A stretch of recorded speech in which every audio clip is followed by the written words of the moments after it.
This is a ManeHustle Media podcast.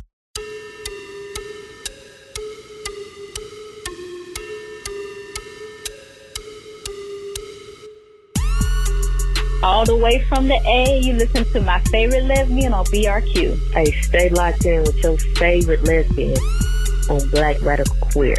Yeah. Hey y'all, this is Javia Nicole, aka your favorite lesbian, and you're listening to Black Radical Queer Podcast, our stories on our own terms.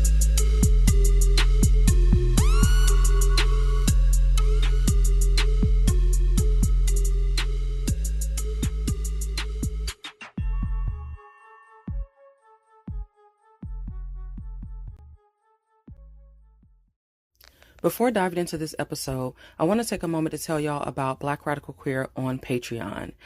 Patreon is a great way to support the podcast because those contributions help to offset the cost of making this thing happen. So production costs, editing costs, hosting fees, all of the funds from the Patreon go towards supporting that and keeping this podcast moving right on along.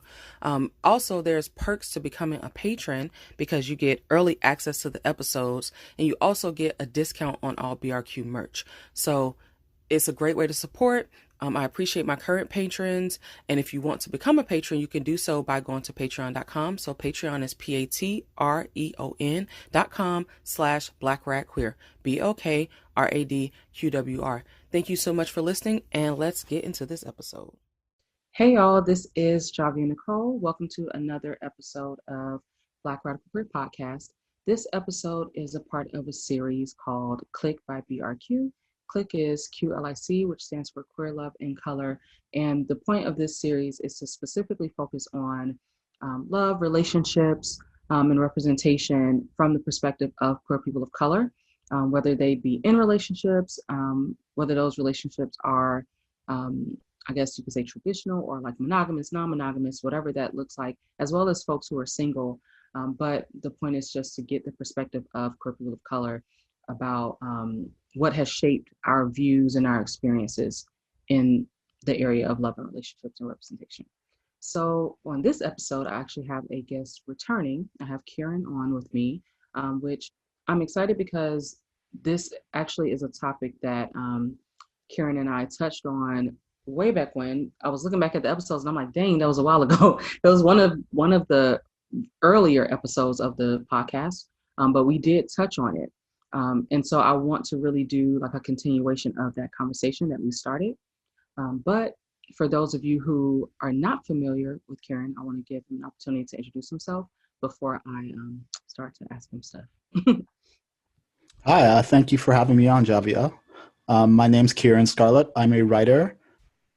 I can be found on Twitter at Dan Blackroyd. I host my own podcast called You Started It, which Javia has been on, where I interview people who are either people of color or members of the LGBTQ community or both, as is often the case. And I talk to them about a media text, like a movie or a TV show. Sometimes it's music that was formative to their identity and how they came to see the world, or one that they just like. Like they're doing a lot of conversations where it's just us talking about something that they like, that they really are into. And it's really interesting to see how the pop culture really is a portal into the personal a lot of times. Like Janet Mock says, the pop culture is your pop culture tastes are often personal. And I haven't done an episode in a while just because, quarantine and COVID and mourning different thing. This has been a year for everyone, as you can imagine. But, I'm getting back into it and I have some episodes banked and I'm excited. And I love Javia's podcast and I'm so happy that she asked me to be on again. It's very exciting to talk to her. Yeah, I said way back then that I would have him back on. And a lot of time has passed, but that's definitely something that I always kept in mind. As he mentioned, yeah, this has absolutely been a year. There have been some fluctuations in terms of me putting out episodes and stuff like that, but because life, honestly, that's what it is, because life. Yeah, and I purposely, when I was just saying that, I haven't done an episode in a while, I kind of had to train myself out of saying that with an apologetic tone or with like a way of like shame. Mm-hmm. Because you do a podcast, so that it's a lot of it's a lot of work. Even when you have people helping you, it's a lot of work. And you always have people helping you in a sense that like no one is an island, but it's a lot of work. And not only that, but it's not passive work. It's work that engages like every part of you. It's like, it's physical. Cause like you sometimes have to hype yourself up to be able to record. And also it's like, it's mental and it's emotional because podcasts, you're talking to another person and sometimes shit gets deep. And like, I just was not in a place to do it for the longest time. I had a falling out with a very, very close friend this year, and it was my fault. So I've been kind of dealing with that, like sort of, just sort of reflecting and being, and well, we're also quarantined. It's just been a lot of stuff. And I'm like, okay, you know what? You're a content creator as well. It's like, I'm creating this free of charge. I want to do it, but like, I don't owe anyone a timetable. Right. Especially in a time like this where like we really have to be taking care of ourselves. Otherwise, we might not be taking care of ourselves. Right. No, I mean, the thing is, and I had to go through that same process. So I understand. Even though we, like you said, we are like bringing this to folks free of charge. And even though I do like to do it, I'm not obligated to do it. And, I still have to make it work for me. So if it's just a time frame where it's not working for me, then I have to honor that and do what I have to do. And it was very difficult. Now I don't feel I don't feel a way about it as much as I used to, but early on when I had really established this very consistent schedule of pushing out episodes every week, it's a lot of work. And that was not sustainable. It's a lot of pressure too. It's a lot of pressure. It is. And folks are like, when's the next episode? And I'm just like, it's a lot. Whenever I see a content creator take a pause or a break or whatever, I'm never one of those folks who's like, when's the next this or whatever, because people are human and they need breaks. So I might notice like, hey, I'm someone who listens to your podcast, or I'm someone who, basically consumes your content, but you are human. You're not obligated to do this. At any point you could be like, this ain't working for me and I'm not going to do it. So, and I think, I understand like people who say that, because like I've heard that too. I don't have as many listeners as you do. And I'm not being like self-deprecating. I just don't but I've heard it where it's like, oh, when is it I love your podcast, watch you stop. And it's like I understand why people think that that would be received as a compliment. And it is on some level, but it's also like, we're already feeling that tenfold within ourselves. And like, that's not helpful. It's not. It's not helpful, especially for something that you're consuming for free. And it's just a lot goes into it, and I don't think people realize that with the content that they consume for free online. And the people are putting it out so you can consume it, but like someone still has to do that work. That's labor. It's a lot. And I tell my listeners that all the time. I'm like, I started this because it was something that was important to me. But at any point, if I feel like, hey, this is too much, then I will take the breaks that I need, or I will just stop, because I can't beat myself up about that. And it was different initially. Like I felt very bad, but after a while, I'm just like, listen, I'm human. I can only do so much. This is a lot of work. And especially like you said, of course, we're not islands, but when you're, smaller and you're like doing all the stuff yourself. I have a producer, but she also has her own shows and her own life. And so we transitioned to really me doing like my own editing and stuff like that. So that was even more, it was already a lot of work when she was doing the editing. But then when she, had more, her capacity, just, she couldn't do it. And I still wanted to bring the show. So then I started doing my own editing. It's not my forte. So then that's more stuff I'm having to do. So it just really added up, and it got to a point where I wasn't enjoying it. And so I was like, I'm going to take a break. So now I put out the content when I put out the content. I don't promise to stick to a particular schedule. I used to, like, oh, every week, blah, blah, blah. Or then I did seasons, then I did this. No, I'm going to put it out when I put it out. Folks will listen, or they won't, or whatever. And if I don't have the capacity to do it, I'm not going to do it.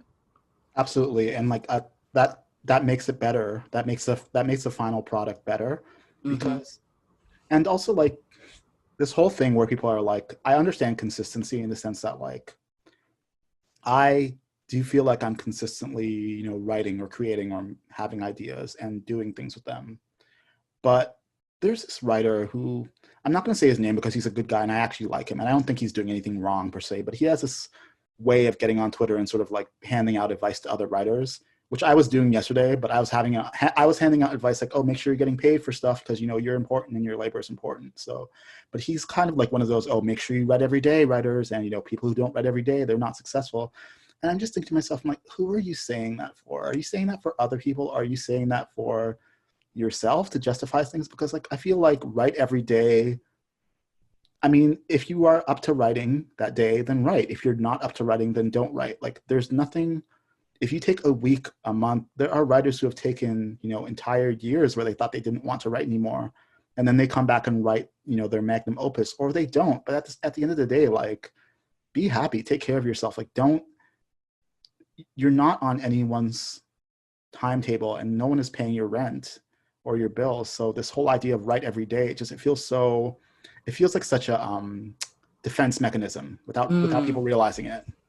I think it's that, and it's also just a byproduct of capitalism. I mean, we're taught that like, if you're not being productive, then what are you doing? Like, if you're not producing something, creating something or whatever, making something, working, what is your significance? So I think it's like, that whole idea of, if you're not writing every day, you're not a serious writer, which ultimately means you're not a writer that deserves to get paid. I mean, it's like, that's ultimately what it's boiling down to. Right. And so, I mean, I even dealt with a lot of like guilt and issues around that, because writing is my first love. When I was younger, I definitely wrote very consistently. And as I've gotten older, that has become a lot more sporadic.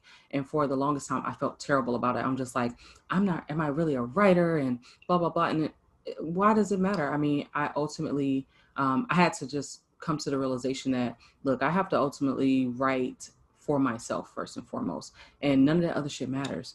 Whether I write daily or once a year, it doesn't matter. Like, am I writing what's true to me? Am I being true to myself? Instead of just writing stuff just to write it. Because to me, like, quantity does not negate quality. I care about the quality more than the quantity. Yeah, absolutely. And even if those two are married, like, even if you're doing a lot of quality work, like, that can burn you out. And also this whole idea of when you were saying where, like, if you're not writing every day, you're not a writer who deserves to get paid. But it's also this idea of like, oh, if you're not working yourself to death, like, even going back to grad school, like, there were people who would be like, oh, I stayed up all night writing these pages. And they were kind of like, they would kind of laugh at me because I'm like, oh, I don't do, like, my whole thing was like, I don't do all-nighters. Like, I go to bed. Right. It's like a badge of honor for them, though. And I'm like, there's nothing that I've done all-nighters before. Like, I'm a human being. I went to college. Like, we've all done it before, especially Black people who are like kind of forced. Like, we have this sort of workhorse mentality for so many insidious reasons. But like, I've never done anything in an all-nighter that was necessary, that was worth not sleeping. Like, go to sleep. The world is asleep. Go to sleep. Or maybe the world isn't asleep, but you know what? You're a human being. You need to sleep. And not sleeping is not a badge of honor. It's not something honorable. Right. It's not something that you need to do for success. And it's not healthy. It's not healthy. And these people who are like, oh, Diddy's like P. Diddy, who he's very entrenched in capitalism, obviously, but like, he loves to say like, oh, everyone has the same 24 hours in a day. It's like, no, they don't. I'm like, your 24 hours looks a lot different than some people. It's easy for folks with money to say that too, because he probably didn't even feel that way before he had money. And not only that, but like, you have money and you're not. I mean, this is just me, but like, he has money and he's not particularly talented. Like, who thinks he's a good rapper? No one thinks he's a good rapper. So he needs to sit his ass down. If you see my Twitter, like, he's like my enemy who I've never met, but I don't like him. But anyways, I took us off course by talking. I follow you on Twitter, so I know the deal. I took us off course by talking about productivity, so I'm sorry, but yeah. No, it's okay. When I say I feel you, I feel you. So in the previous episode, you asked, one of the things that you asked was, once I started to realize, just like my own queerness, or like when I saw that, oh, well, I'm interested in a relationship that may look different than what I've seen around me. Did I see any examples? And I talked about, basically, I felt like, based on how I felt, I had an outline, but because I didn't have those possibility models, I didn't have any way to color it in. And I wasn't sure like how it could really be a thing. I just knew how I felt. and that's all I had to work with. So for you, as you grew up, What types of just like relationships and representations did you see around you, like in person and just in media? And so how did that really inform what you envision for yourself for a future relationship? There weren't a lot of representation. There wasn't a lot of representation I can kind of look to in my youth and childhood that was like Black gay men or Black queer men in relationships necessarily, or not even necessarily, like at all. I kind of think about the examples of Black male queerness that I saw, and it was all sort of like, it was all broad caricature. It was mostly comedy, and it was mostly presenting Black male queerness as something negative. You know, it was like the Men on Film sketch on In Living Color, or it was, you know, Wayman in A Low Down Dirty Shame, Jada Pinkett's roommate, or it was like, I'm trying to think of other people, or it was people who were sort of coded as being a little bit queer or a little bit gay. Like, I feel like Carlton on Fresh Prince of Bel-Air sort of had this queer code to him, but obviously he wasn't, you know, he wasn't literally queer. That was just about sort of masculinity positioning. Right, like he was not as presented as masculine as well. Yeah, exactly. But there wasn't a lot of, like, I'm trying to think of the first time I saw a Black queer male in media who was being, this is such a, I hate pointing to this, but like, he's not queer in the movie, but obviously it's queer adjacent. It's Denzel Washington in Philadelphia. Okay. Who, yeah, you've seen Philadelphia, right? Mm-hmm. Yeah, exactly. Which is that movie is it's a little dusty, but it's a lot dusty actually. Yeah, I'm about to say a lot, but you know, you were being nice. You know, like even seeing, you know, Denzel Washington learn not to be violently disgusted by gay men, but you know, that was via a white gay man played by Tom Hanks. Right. So like there just wasn't a lot. I remember like 6 Feet Under, when I was sort of in college, still a teenager. 6 Feet Under, which had Matthew St. Patrick, who played Keith, David's boyfriend, but that was a relationship with a white man. But it was formative for me to see that. I hadn't seen much before, and of course there was Dawson's Creek, where we had Jack. I grew up watching that, but it was mostly like white people, and I didn't really see a lot of that in media. What I remember myself doing a lot of was sort of refracting what my relationship expectations were going to be for like queer relationships, sort of refracting it through like male-female relationships I saw, which obviously was interesting and like not completely unuseful, because I think that people have different roles that they play, and they also, gender is not as rigid as people want to say. I don't even mean like in the, you know, obvious way that's not so rigid, but it's not even so rigid in the way that like the way that men and women behave in the roles that we play in the right. Like I would see relationships where there was a lot of back and forth in terms, even something like Eric and Donna on that 70s show. I remember watching that thinking like there was, you know, they did go back and forth between who was vulnerable and who wasn't, and they did go back and forth between who was, you know, an asshole and who wasn't, and who was more, and there was a kind of there's something that you can draw from that. And I found myself drawing from things that you wouldn't expect me to draw from. Like I drew from, you know, Dawson's Creek, and I drew from, you know, even stuff like Saved by the Bell, or like Disney Channel shows I would watch, or this or that. And you do that because we're adept, you know, anyone with a marginalized identity is sort of adept, I think, at drawing those experiences into their own life from media that's not seeing them or is not centering them. Right. So I think I learned how to do that very early on, and I think that was very useful for me. But it sort of did some other things in the other direction, where I sort of didn't think I needed to see myself directly. And I sort of, how do I say this? I wish I had known that I wanted to see certain things instead of being like, oh, well, I can see it through this. Like they don't have to be Black. They don't have to be queer. Like, you know, so it's the sort of like thing that white people say. Right. Yeah. I mean, is that something that you said? It's not something that I said, but it's something that, if I'm honest with myself, it's something that I felt as like a young teenager. Okay. And, you know, now I very much feel like, you know, people should see themselves, and they should, not only should they see themselves, but they should see themselves, and they should get access to create those stories themselves if they want to. Absolutely.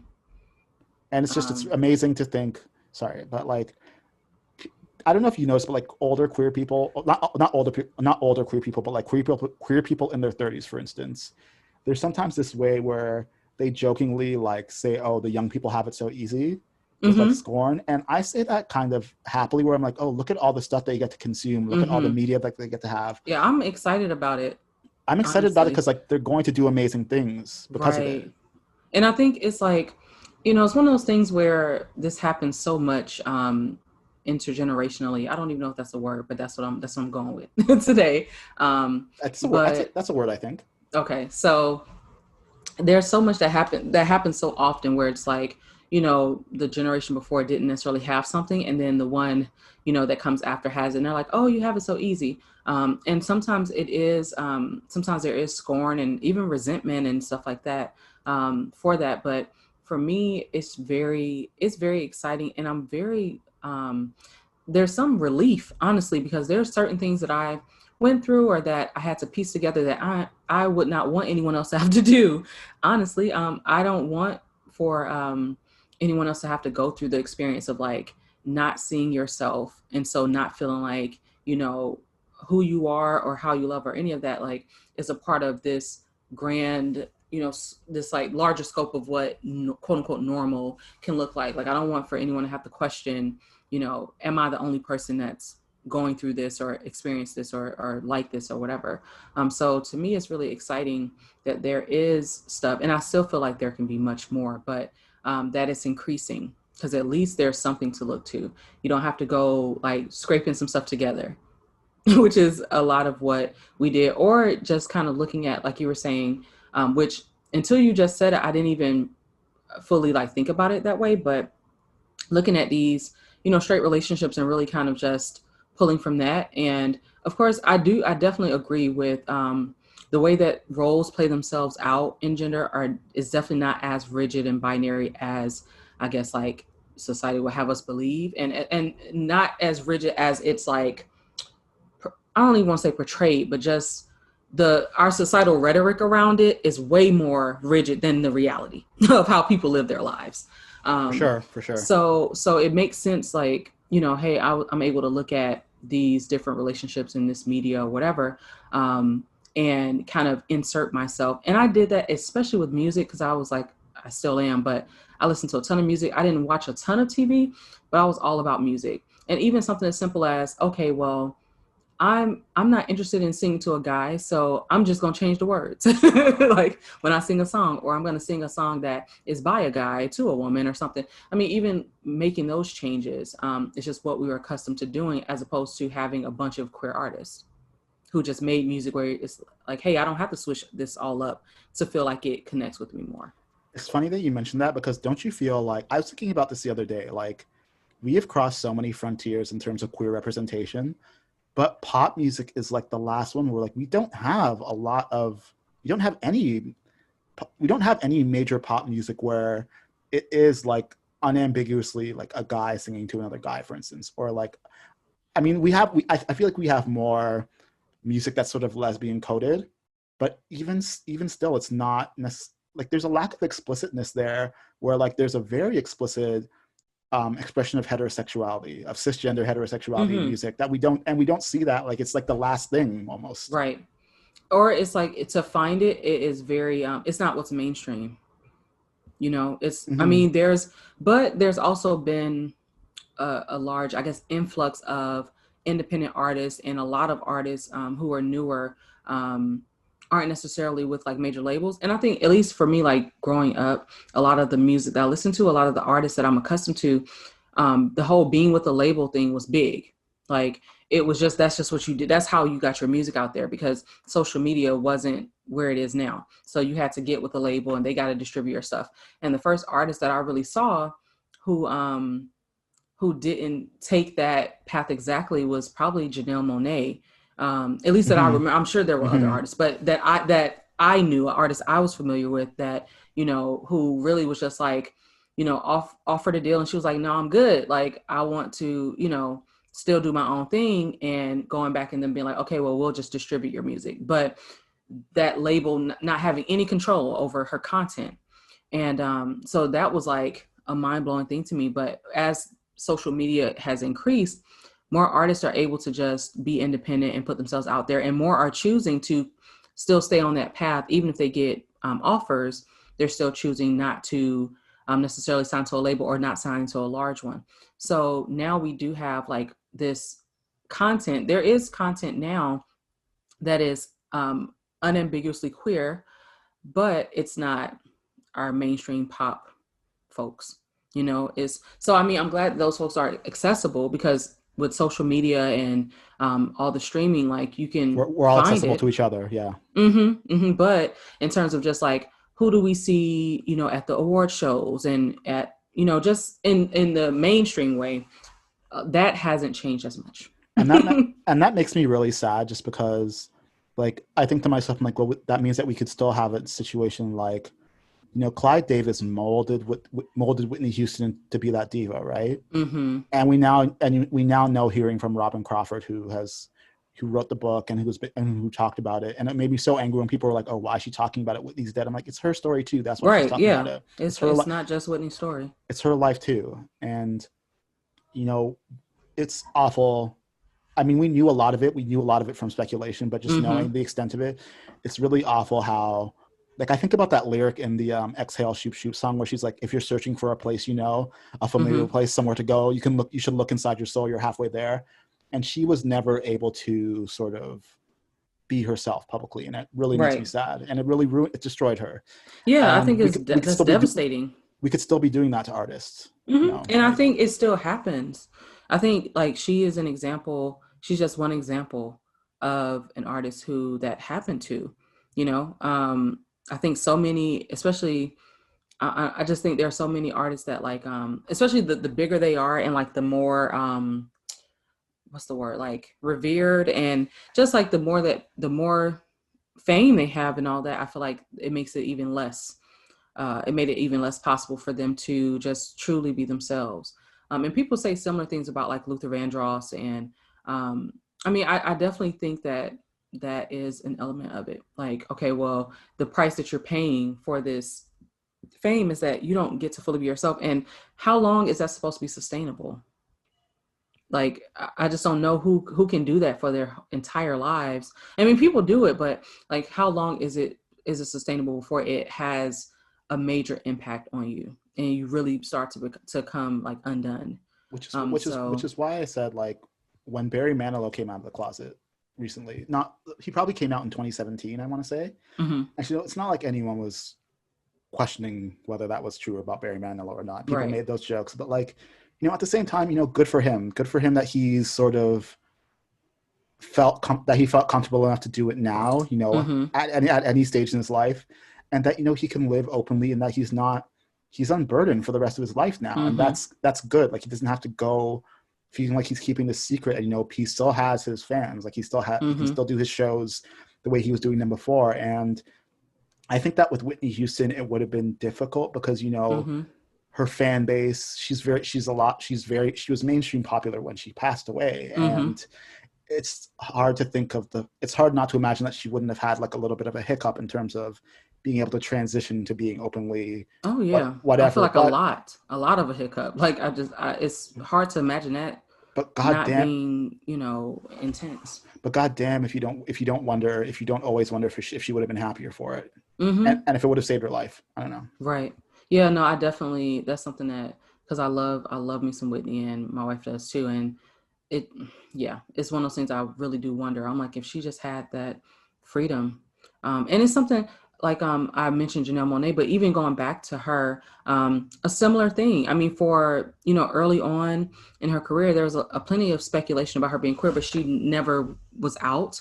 And when she was asked questions about it, she would always kind of avoid them, or, you know, kind of not really address it. She didn't say she wasn't. She didn't say she was. And I mean, of course, I have my feelings about. I don't feel like anybody should be required to be out.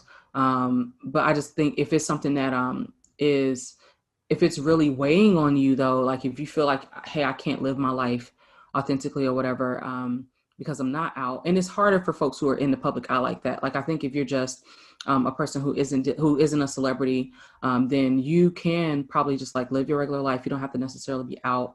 And it may not weigh on you as heavily. It may, but it may not weigh on you as heavily as someone who's in the public eye and who's asked all the time about, your love life and relationships and all that. But for the longest time, she didn't speak on that until she came out.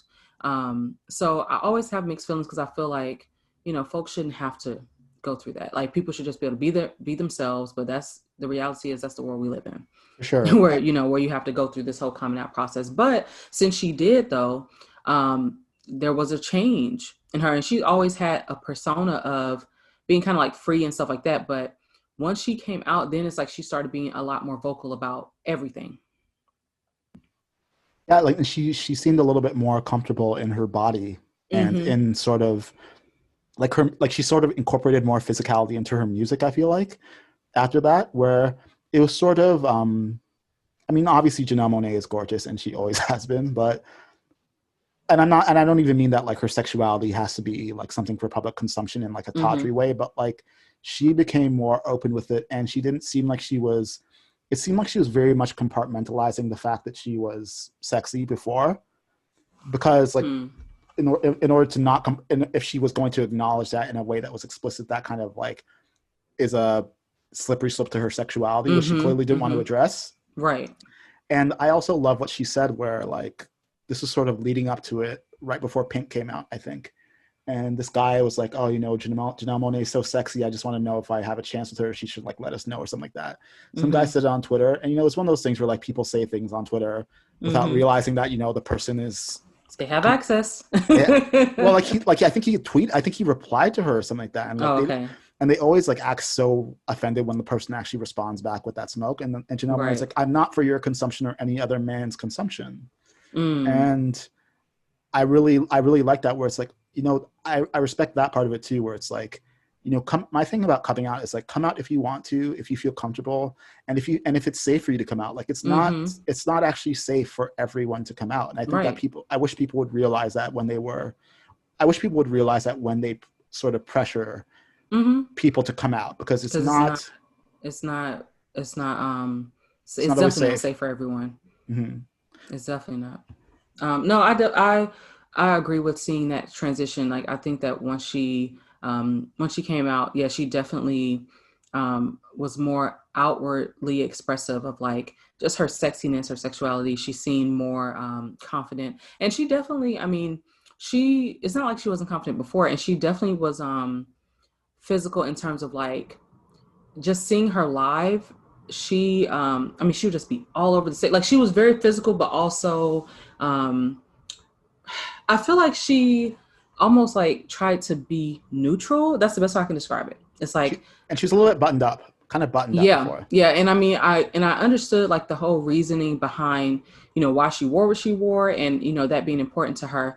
She didn't want to be sexualized. And I understand it, because just like her comment about, I'm not for, your consumption, it was like the outward expression of that. Like, okay, I don't want for you to focus on that. But once she, came out and all that, she seems like more comfortable asserting like, okay, well, this is like, I'm sexy, I can show that.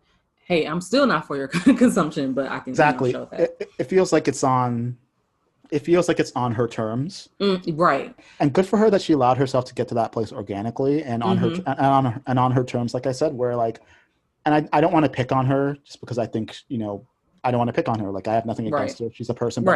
But Miley Cyrus is sort of like, every one of Miley Cyrus's transitions to like, a sexy adult woman, when she's like swinging on the wrecking ball, or where she's tweaking with Robin Thicke, like none of it feels like if it all feels reactionary. First of all, it feels like a reaction to who she was.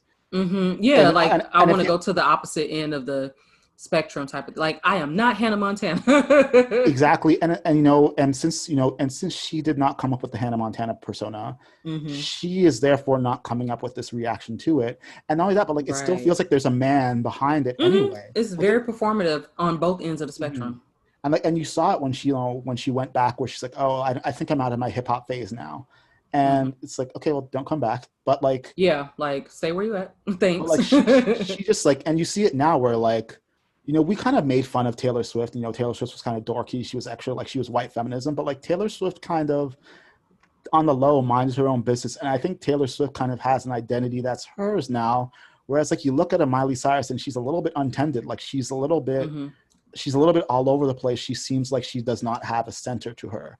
Right. And I think that's what Janelle Monáe was trying to avoid. Right. I think she did well.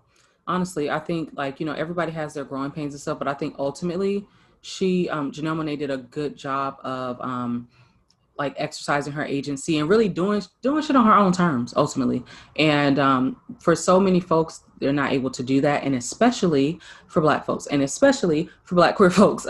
So I just think that it's awesome that was something that she did. Yeah. And Janelle Monáe did it so well, like, cause she obviously, this was around the time, like when around Pink came out, that was like shortly, I think, that was after? Yes. It was around the time Moonlight. She appeared in Moonlight. And, that was obviously a big transition for her in terms of like, because she was in Moonlight and she was in Hidden Figures the same year. Right. Like, a lot of getting her acting on. She can do this. She was out here, man. Janelle was out here getting her coins. Yeah. And like the fact that she's in something like Antebellum, which is like getting so reviled by the Black community justifiably. But like, that's not going to hurt her at all because like she's because like we understand that she's adventurous and she's an artist and she takes risks. And the thing about taking risks is that sometimes risks pay off and sometimes they don't. Sometimes they don't, yeah. But she has enough, like, I feel like she has done enough. And it's not like doing a whole bunch of stuff where it's like, oh, I'm going to do this and I'm going to do this. And it's like, well, what do you do? Like, what do you like? Where's your passion? Where it's like, oh, like when she acts in something, you can tell that it's something that really lights her up. Like, when she's in something when she's doing something musically, you can tell that it really lights her up. And I don't think it's not that I think, I know that that's not true for a lot of artists. And you can see you can see them doing things that they don't care about and how soul sucking that can be. And she's it doesn't really like resonate with them. It's like, okay, I'm just doing this. Totally, but she definitely does not strike me as as that kind of person. It's like, okay, if she does it, and what she said, I mean, like if she does it, it's because it's important to her. And the thing is, okay, like I'm not gonna watch Antebellum. I'm just not. I'm currently watching Homecoming with her in it, but I just started watching it, so I've only watched like maybe the first episode or two. But what I like though is that just like everybody else, or really what I mean by everybody else, just like white folks get this opportunity to do all the things, whether they're trash or great. I think that, Black folks should be able to do the same thing. So, if something resonates with her, even if some of us are like, oh, hell no, still, she has the freedom to do whatever the hell she wants to do. We don't have to agree with everything that she does. I think overall she's consistent and she does do things that move her. But, I could be like, hey, I'm tired of seeing slave shit. That doesn't mean she shouldn't do what she does. I mean, she has to have that creative freedom. And I think that we, especially with the Black community, like we're so concerned about like, we're understandably concerned about, like what things are put out about us and like how are we portrayed and all this, but we can't put all of that on somebody's back. Like ultimately we should have the same range of freedom to create all the things from the trash to the treasure, just like white folks get to do, without it being like some indictment on their entire race. For real. And I so agree with that. Not only that, but like no one who needs convincing that we're not all the same based on a piece of media is going to be convinced by a piece of media that we're not all the same. Like, right. That's like, it's like auditioning for your humanity with people who are never going to give you the part. Right. And so like, let them be like, that's why I used to be really not really down on Insecure, but I used to be like, oh, this feels very, Black Twittery.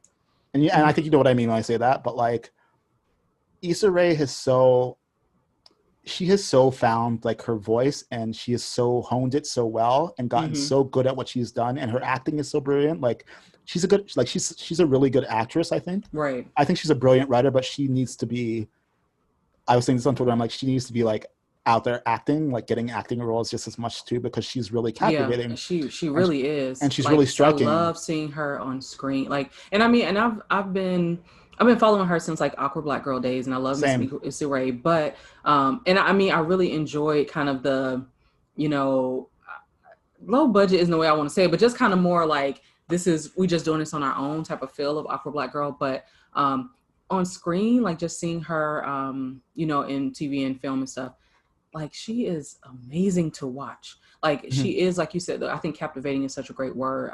Watching her on The Photograph, I was just like, Yep. I don't want you to go off the screen. Like, I was like, I could just keep watching this. And I didn't even love that. I didn't even love that movie, The Photograph. Sorry to interrupt you, but like, I didn't love that movie at all. But like, she's so, she so draws you in that movie, and like she's lit so beautifully, and like not only that, but like, gosh, I'm watching someone I'm watching her in this movie. I'm like, oh, and like she didn't do a whole bunch of shit to herself since the awkward black girl days. Like this is the same. It's the same person, you know. It's the same person I was watching on that YouTube channel who's like lit up on the screen, and captivating all these people. She's herself. Like she is still herself. She hasn't like become some different person, and even like watching her in Lovebirds. Like, I don't love Lovebirds, but I really enjoy seeing her on screen. Like, she's funny, she's beautiful, and I want to see her in more like leading lady roles, because I really liked, even if I don't like love the actual movie itself, I love seeing her. Like, I will watch whatever you're in. It could be trash. Honestly, I don't care. I'm gonna watch it because you're in it. and what I was saying about Insecure, which kind of harkened back to what you were saying about how we don't have to all be concerned and buttoned up all the time about how like what we're doing, what it says about the whole race, because you know, like, I love that she allows, like, I think that black women are usually the ones in movies, like, you know, even if they're stereotypes or caricatures, like even someone like Shanae on Martin, and I said this on Twitter, like Shanae is the one who has her shit together out of all of them. Like she has her own business. She's the one who loaned them money to bail Martin out of jail when Martin got arrested because she had money. Was like the one who was consistent. You know what I mean? Like, who consistently was showing up, coming through, even though, you know, they could talk all the shit they wanted to, and she could definitely talk her shit, but she was consistent. Yeah, and I like that Issa Rae is willing to write.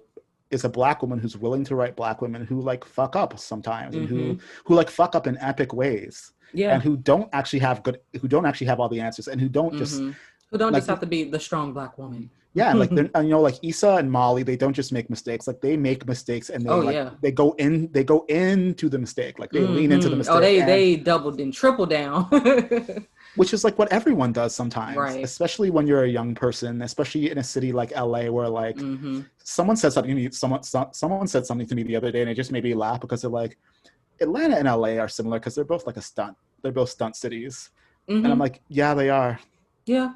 Absolutely. And people do stupid things when they're trying to stunt. That's what you do. Like, it really is like you just out here stunting and being foolish, because it's like there's something you're trying to live up to. There's like an image of the city or whatever, and the way that you're supposed to fit in it or operate in it or navigate it, and you're trying to live up to that. And I definitely think so.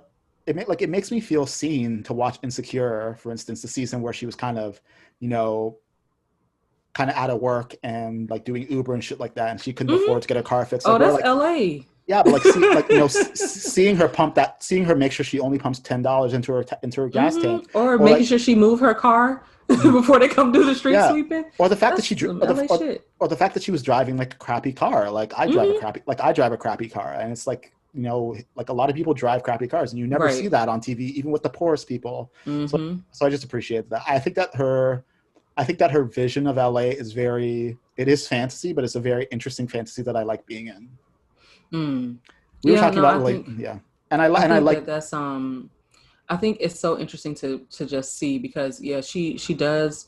Ultimately, it's just like, hey, I'm showing black folks and black women in a human way. You know, it's like the mistakes that white folks are allowed to make. You know, we're making those same mistakes, and that's fine, but also like representing an experience that's like specific but also broad. So I mean, I like this idea of for some people, they just they're fine with kind of like having essentially white media but just with black folks in the roles, as opposed to, hey, I'm creating this, and this has some things that are very specific to like a black experience, and I'm not concerned about it translating. You know, and I think that's its own thing, as opposed to like, hey, let's do a Black Friends. You know, okay, there's some stuff that's just not, it ain't gonna translate for white folks, and that's okay. Yeah, everything ain't got to translate for them. And I don't want to pick on anyone again, but like I feel like what you're describing is the difference between what Issa Rae does very well and what I think someone like Lena Waithe is struggling with, because like Lena Waithe comes from. Lord, don't get me started. I got issues. No, Lena, she comes from a privileged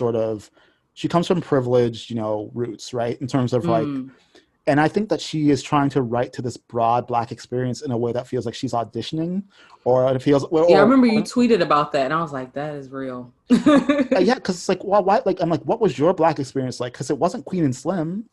Whew. I have very real emotional issues with Queen and Slim, just because. Okay, like I went to a screening of it, and she was there. It was like her, Daniel Kaluuya, what's the damn chick who's like basically her work wife? Cynthia Erivo. No, it's her name starts with M. Did I just spill that to you? Oh, I don't know. I don't think people. Well, no, know. not. Oh, I don't no, think people know about that. No, people know. But no, her. Oh, Melina, that's her name. Melina, I think I know who you're talking about. Yeah. So Melina, I think, is the director. I think it's like Melina Masoukas or something like that. She has like a Greek. I know her last name's like some Greek. I know who you're talking about. Mm-hmm. So yeah, so that she was there at the screening because one of our friends is like she's like a, what does she do? Production. She works in production. So she got us into this like screening before Queen and Slim came out, and to have like a talk with them and stuff like that. So watch Queen and Slim. First of all, I was so upset at the ending. Like it just, like we were legitimately upset. I was like, why the fuck? I was like, you went through all this to end this shit like this. I was pissed. I'm like, this is fucking trauma porn.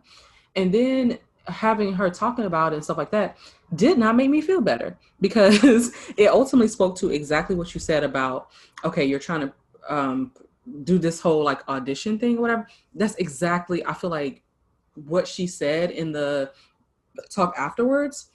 It just made me more upset. Like it, yeah. So I feel like she was trying, like, I don't even remember now exactly what she said about like the ending and all that kind of stuff, but I just remember being so unsatisfied and so honestly disappointed with her that was how it ended. Because yeah, I understand, like, shit, we go through all kind of stuff, but if it was going to end like that, fine. But like, did it have to be that graphic? Like, do we have to see Black bodies treated the way we see every damn day in the news? Right. So it just really upset me. I'm like, could they not have had a happy ending? Like, it doesn't have, that may not be realistic, but don't we deserve some type of like fantasy or some happy endings too? Or if they're not going to have a happy ending, does it have to be a tragic ending that is so graphic? It felt graphic and voyeuristic, and it felt like it felt like it was for white audiences. Absolutely. Honestly. It felt like it was for the white gays, and for her to be like, oh, I'm not concerned about the white gays. I'm like, that's just a lie, because who is this for? And that's like legit was my thing. I'm just like, okay, so if this is not for the white gays, who is it for? Because it ain't for us, because we don't need to see additional trauma porn. So who is it actually for? And like the first film that she produced, where like, and I was talking about that, where I'm like, it always feels like she kind of harkens to, and this kind of speaks to what I was talking, like this is going to bring us back to relationships, but like Dear White People, where like, she came on the scene as a producer of Dear White People, the movie, not the Netflix series, the movie that's based on. And my whole thing with Dear White People is, I mean, it's in the title, where it's like, it kind of speaks to that whole, what you were talking about, where like, you're kind of centering white people, even if they're not centered technically as characters, where like, this is all like, white people think we do still this. Still censoring their gays. Yes. It's like you're trying to get some kind of reaction out of them. It's like, well, can't we just like, that's what I love about like what Ava DuVernay does with Queen Sugar, where like Queen Sugar is so Black. It's so black. It's beautiful. It's beautiful. It's beautifully photographed, but it's so specifically Black, and it's not concerned about, like, it's not talking to white people in the sense that like white people can watch, obviously they can watch whatever they want, but like this is a Black show.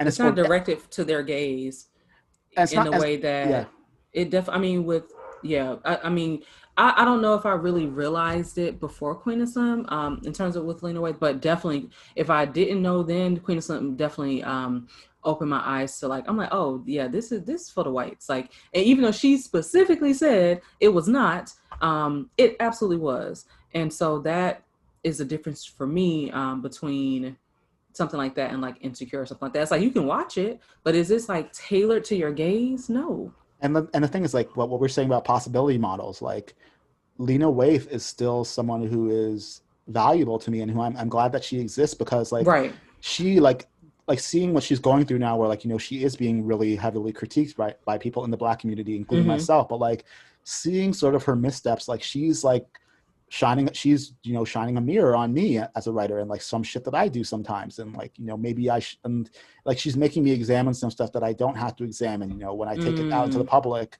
And I think it's hard. Like Lena Waithe is going through something that a writer from her different, you know, from her different sort of intersections, like her different identities, she's going through a lot of firsts in terms of a very public person. And that's difficult. And I never want to, rob her of the reality of that. So like, I'm hard on her, but I want to, but I make sure I'm not harsh with her. You know what I'm saying? Right. No, I definitely agree. I like, even with that, you know, whole situation and me like having a very visceral emotional reaction to it, at the end of the day, I still would, it's not like I, you know, don't want her to create and don't want her voice out and stuff like that.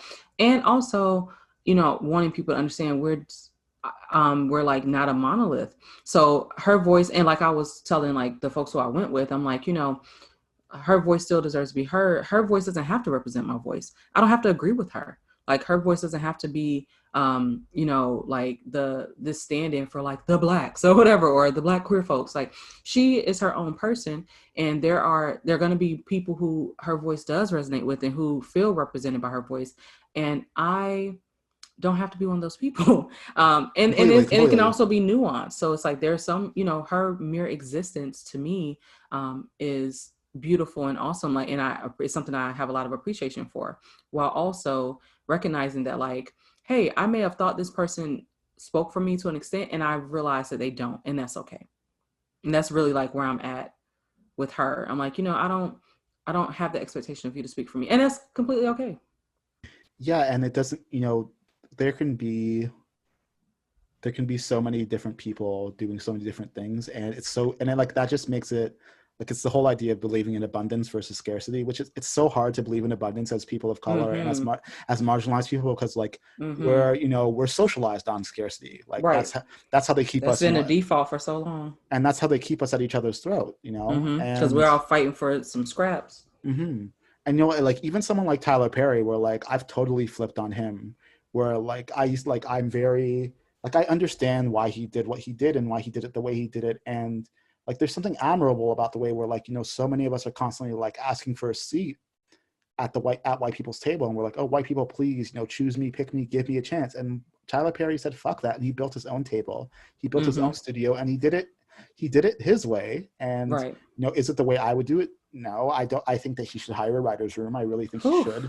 But at the same time, who am I to tell him to? Well, I mean, I think he should, because that's he really should. But he you know, the essence of what he did was he made a space for himself very forcefully in an industry where like he wouldn't have fit in. And he's someone who has a queer, like, you know, he has a queerness. Well, I'm not talking about his personal life, but I mean, no, I know what you mean. Like there's a queer energy to his work. And so, and you know, he has a fully functioning queer youth shelter on that, you know, production lot that he built. So like shout out to him too. And we all sort of, I don't want to say we all, but like I definitely was someone who was down on him. And I thought that he was doing what you were saying, where like, oh, he's making us look so bad in front of the white people. Not in that way, but like sort of like he's making it hard for like serious people who want to make like serious movies. I'm like, no, he's not. Like, I mean, because all those folks can exist.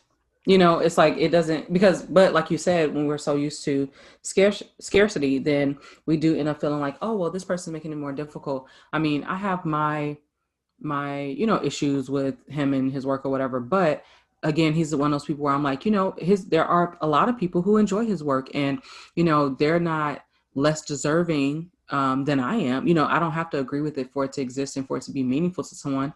I can definitely disagree. I can be like, hey, y'all got a whole lot of hotep foolishness and pick me stuff and problematic, whatever, but we're all problematic in some way anyway. And still, everyone, you know, deserves to be able to have some type of voice and hear that and see the things they want to see reflected. So, but in regards to relationships, I think that, you know, you brought up a good point about basically having to pull from, it's like, hey, we're not like explicitly depicted in these things, but I'm pulling from this. So as you, started getting older and I guess like maybe sought out or started to form relationships, did you like crave any representation? Did that matter at all? What did you pull from? Like, what did you use did you still use the same things as your basically like points of reference? I did, and I wish I hadn't, just in the sense that like, I think it led to me, and I'm not saying that this is the case for everyone, that they shouldn't, pull from media images, because I think media images often helps people understand how to be in the world, and that's fine. But I think it led to a lot of me performing in relationships in ways that I look back on now and I don't exactly cringe, because the only reason why I wouldn't do it now is because I did it then, and I know now not to do it because I did it then. But it's a lot of like me being what I thought someone's boyfriend meant, instead of me kind of finding out what that meant within the relationship. And like, I felt like I was performing a lot in my last relationship, which ended last year. And it was like a long-ish relationship, and I didn't talk about it a lot. And that was, there was nothing wrong with the guy, in the sense that like, he didn't treat me badly. We were very respectful of each other. Our ending was final, and we're never going to speak to each other again, but it was civil and there was no drama. But I was very much not myself, and he was very much, oh, I love you, you're perfect, no, everything you do is great. And that was never going to stand the test of time. Like, I was performing, and he was just being the audience for it. Not even like being the audience, but like, and I think what I've learned now is that I love a lot of things and I love a lot of people, and I'm not performing in most of those contexts. So I don't have to perform in that way. And like, I have dated since him, but I haven't had a relationship since him. But even just the dating that I've done, casually, it has felt more honest. It has felt kinder. It's felt a little bit more. So it's like, I had all those media images, and even looking at stuff like even stuff that represents me, like even thinking about stuff I have now, where I can point to examples of queer Black relationships. Like, I sort of view that as entertainment, and I sort of allow the relationships to be what they are between the two people. Like, I don't think that I need to necessarily look to Pose or Moonlight, definitely not, or something where like Dear White People, which would feature, queer Black people who are not necessarily downtrodden in that way that they are in the text I mentioned previously. I don't need to look to anything, because relationships are experiential. And I think that Black people and queer people, any marginalized people, we're taught too often not to listen to our own instincts and our own bodies, in terms of like in terms of how it's telling us that something doesn't feel good and we should stop it. Like, I think we're taught to soldier through things or push through things. And once I stopped doing that, it felt like I was doing it a little bit better. And it felt like I was doing it, like I said, a little bit kinder, even with people who I wasn't going to see again, or who I wasn't interested in dating. Like, it felt more kind. I just felt that just feels like the only way to say it. And so media images taught me that like, I can have this thing that I enjoy, and it's necessary for people to see themselves. And I don't have to extrapolate that into how I live my life. I can still listen to myself. And I think that the more media images people have of themselves, the more they'll be able to feel like they don't have to take cues from things, like, white people don't see a relationship with white people on TV and automatically think to themselves, oh, I'm going to take a cue from that, because shit, they're all over the place, and they're all over pop culture. So I guess what I wish for is more representation, so that kids know to listen to themselves. No, I think that makes sense, because I think that, like you were mentioning, okay, well, white people can see these relationships and not feel like they have to like apply it. It goes back to that whole thing of possibility models. The more there are, it just really shows you that like, hey, I can create my own, as opposed to thinking that, well, this might be the only way because this is the only one I see, or these are the only two I see, or three, when there's just like what appears to be a limitless amount. That means that you can also add to it. That means that it is limitless, so you don't feel like, oh, I have like this, only like a little bit of material to work with. It's like, okay, if all these different things can exist, then whatever I create can also exist. Yeah, and like, part of the magic and the beauty of being in a romantic relationship with someone who you care about is is figuring out like sort of the architecture of that relationship together, and like what does our love look like? What does our being together look like? Right. You know, and I don't think that people should rob themselves of that. Like, people should not rob themselves of the opportunity to learn about that, to get it wrong, because you're going to get it wrong in some relationships, and also to learn, you know, I think that's how you also learn what you value, and also what you want in terms of like what you want your romantic life to look like and how you love. I think a lot of people need to learn how they love. They just sort of go headlong to relationships, and it's like, well, what does you loving someone really look like? And that's kind of what I've been asking myself a lot in quarantine. Like, what does my love?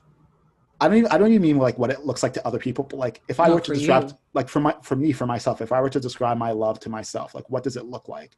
What does me loving someone feel like? And, you know, a TV character can't tell you that. A movie character can't tell you that. But right, you know, seeing a lot of them go through it is still valuable.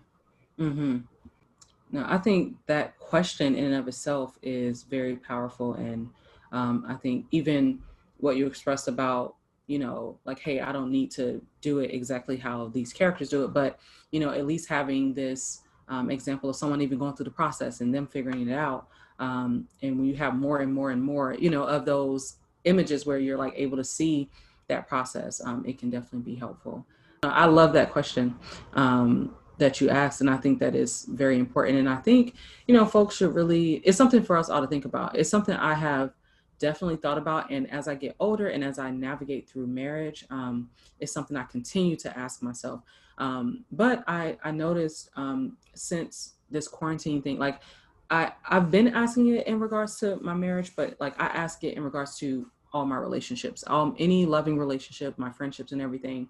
I've really been interrogating myself to figure out, like, how do I show up in these relationships? What does that mean? What does it mean for me to show care to this person, and to just like what exactly does our relationship look like? How do I know that this person feels cared for? How do they know that I'm cared for? Like, you know, just looking at all those different elements of all my relationships. So I think it's a really important question to ask, and just a really important point that you made. So, and the answer changes sometimes. No, I mean, I definitely, for me, the answer has absolutely changed. It's not the same as it was in my 20s. Like, it's just not. It's not even the same, like how it is now. Like, even if I just look specifically at my marriage, what that looks like now is not the same as it looked when we first got together. I was about to ask you that. Like, yeah, it has, it's evolved as we've evolved. I mean, we're not the same. When we got together, I was like 24, I think. So I'm 32 now. I was like maybe 23 or 24. We were both like in our early 20s. Like, just how we navigated things then and how we do now, after getting close to a decade together, and now having, like, you know, a home together and all this other kind of stuff. Like, I don't think it could stay the same. I don't know if we would have been able to sustain the relationship if it had stayed the same. Right. We're not the same. Like, we both have changed and grown. And so how we engage with each other and how we love each other and how we show each other that love has absolutely had to like evolve with that. And I think that it adds more depth. And not to minimize like how I felt in the past or anything. When I told her I love her, I meant it. But it's just different now because I'm like, we know each other better. We know ourselves better. And so I think the more that we get to know ourselves, the more authentically we can show up in the relationship. We don't have to do the performance. I definitely think earlier on, there was some of that on her end in terms of the performance. I didn't require that, but there was just like, you know, you have this idea of someone and how things are going to be, and then you learn the reality. And I think that's really what happened. I had already been through a major, I guess, like been through a relationship where I had like a rude awakening and had to kind of like have that fantasy world come crashing down. And so I approached the beginning of our relationship from a place of realism, like straight up realism. I was not in a fantasy world. But my wife was, honestly. I mean, she kind of put me on a pedestal, and I was like, don't put me up there because I'm gonna come tumbling down. Is she older or younger than you? She is like a year younger. Okay. So we don't have like a significant age gap, but our life experiences are just very different.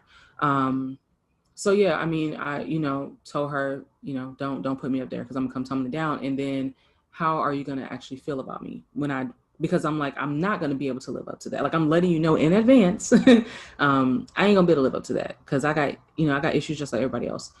So we like dated, and then split up. And then when we got back together, I think that she was able to approach it from a more realistic place, in a place of like, instead of kind of me just being on this pedestal, her just looking at me as like a peer, and us navigating side by side instead of me being up there and her just being like, oh, you're so great. Sort of a meeting in the middle where no one has to be on a pedestal. Right. And that made a big difference. But I think it took going through the breakup because, her having to go through the experience of basically me hurting her feelings, because I broke up with her. And I mean, my reasoning was valid, but I think it just kind of, she had her moment where it's kind of like, okay, this came tumbling down. So when we got back together, I think she just approached it from a much more realistic place. And since we've navigated, as we've navigated like through the years, we've both, just had to go through our own stuff, go through stuff with family, go through job changes, go through mental health stuff in general. And that has all factored into what it looks like for us to love one another. And so I think as we've gotten older, we understand it more and more. I think I have a better understanding of what it looks like to love her now than I did early on, because I know her better and because she knows herself better.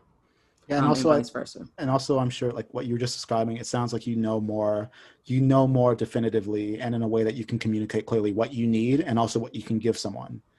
Right. And I think that what I learned in my last relationship is, 'cause, I'm a Leo, and I joke about this on Twitter where I just want to be worshipped. But fire sign energy. But we out here. But I really did exactly. But I really did learn in my last relationship that I don't want that. Like, I don't want someone who feels like they're lucky to be with me. I don't want someone who's constantly telling me that they're lucky to be with me. I want someone who is happy to be with me and also realizes that I should be happy to be with them. Like, I want it to be I want it to be more, I want them to be able to assert more of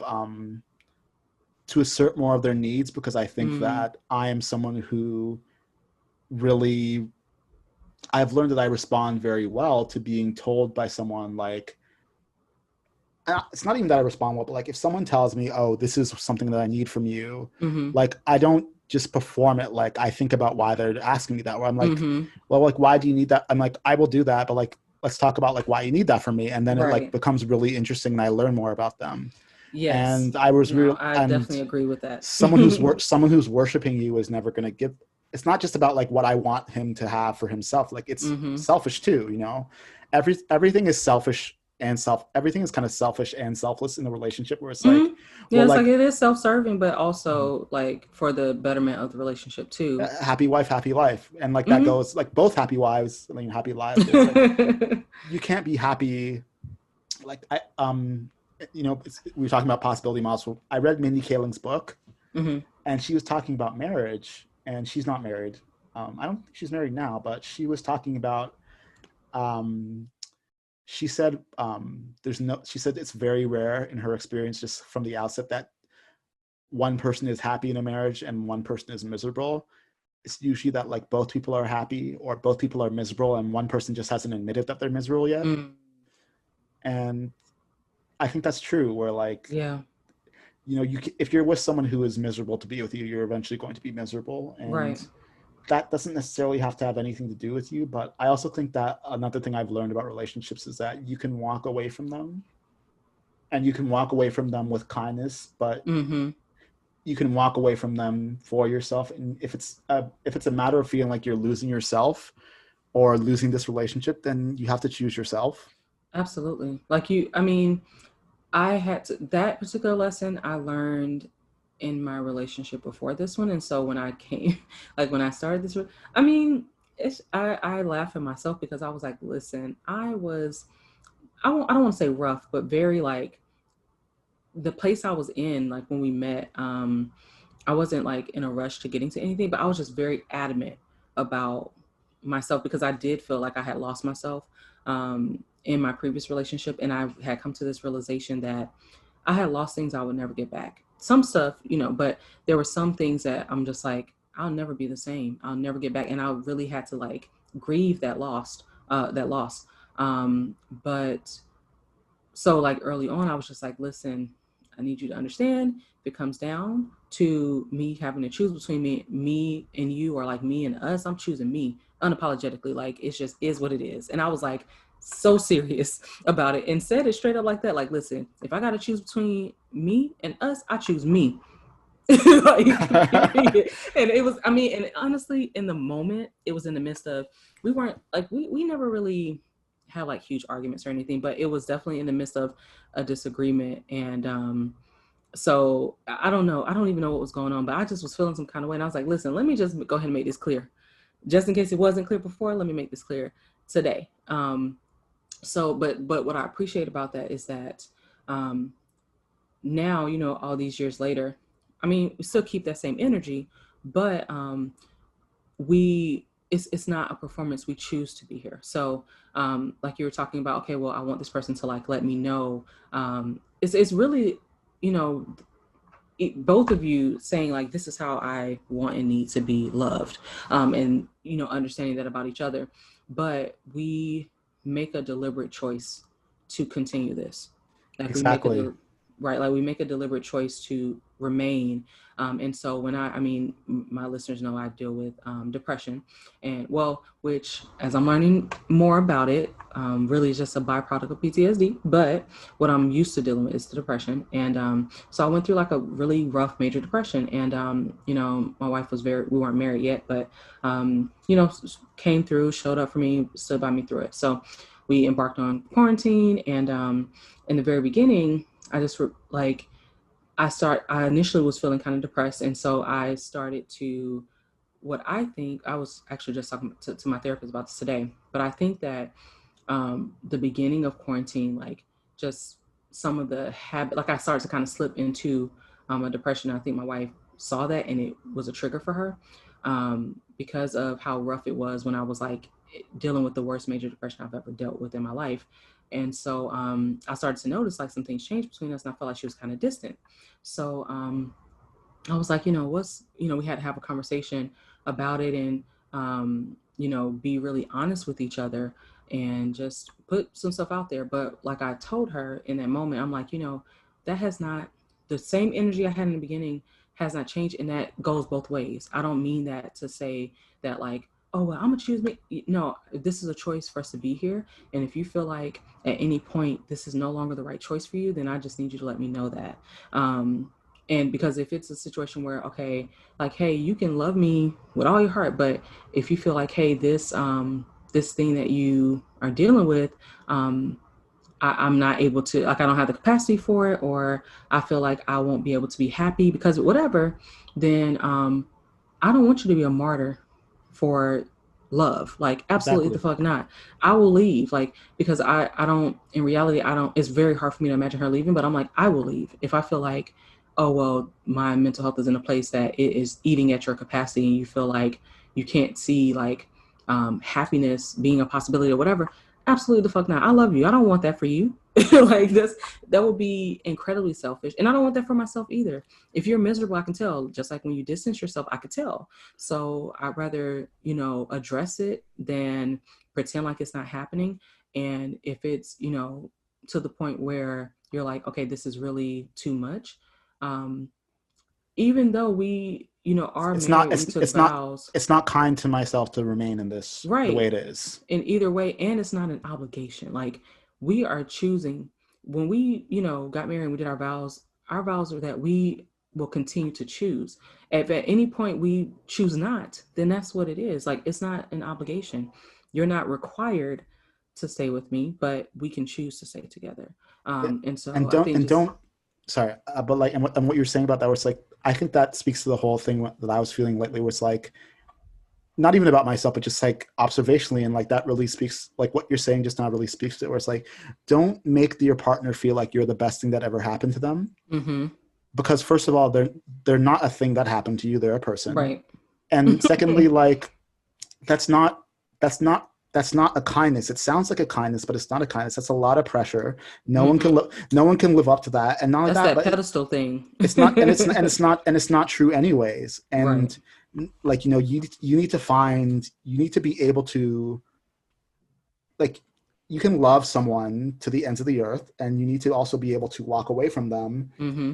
And like that's what I would love, and I would love that about a person. I would love if a person had that sort of I don't even want to say like self-assured. I don't even want to say confidence, because I think that it's not necessarily confidence. It's like it's a assuredness about your own safety, your own safety, and your own, like, I want someone who is willing to take care of themselves, who's willing to put their own mask on first, you know, who is not. Oh no, absolutely. And who is willing to choose themselves over me. You don't have to choose. Like, I don't want you to choose me over yourself ever. Honestly, I don't care how much you love me or anything. Like, I don't want you to ever. And I told her that, I'm like, I don't want you to ever choose me over yourself. Like, I don't desire that at all. Like, that's not. I want someone with their own values, and like hopefully our values overlap. But like someone who, it's hard for me to imagine someone who is so like you said, you know, they're not willing to leave for themselves, for their own sanity, for their own self-care. Like, it's hard for me to reconcile someone who's like that, who also has their own values, where it's like, well, what are your values? Like, it sounds like you just value being in companionship with this person, which is something to value, but like, what do you value? Because at the end of the day, like, you're always alone. You fall, like, when you go into your own mind when you fall asleep at night, it's just you in there, you know, like, what do you value in there? And I want someone who is at least approaching or working towards wholeness. That, and absolutely, it sounds like you're nurturing that and like fostering that. So like, your marriage is, but also I don't want to say like marriage goals, because I know that people don't like that either. But like, it's a very heartwarming, and I'm glad that you, as someone who I care about, is having a marriage like that. I think it's something too that we recognize is, like, of course, continually a work in progress. And also, for me, that's what I mean with that, it being a choice. Like, you know, I do, like you said, with your values, like, I want for you to value yourself more than me. Honestly, I want you to value yourself so much that you're not willing to put anything else before that. And I don't think that there's anything wrong with that. I think too, we are definitely taught to be like very self-sacrificing and all that kind of stuff, but I don't desire that in a relationship. And so when I look at, like, okay, you know what, when you look at the grand scheme of your life or whatever, I'm not the end all be all, period. And I'm not the end all be all to your happiness.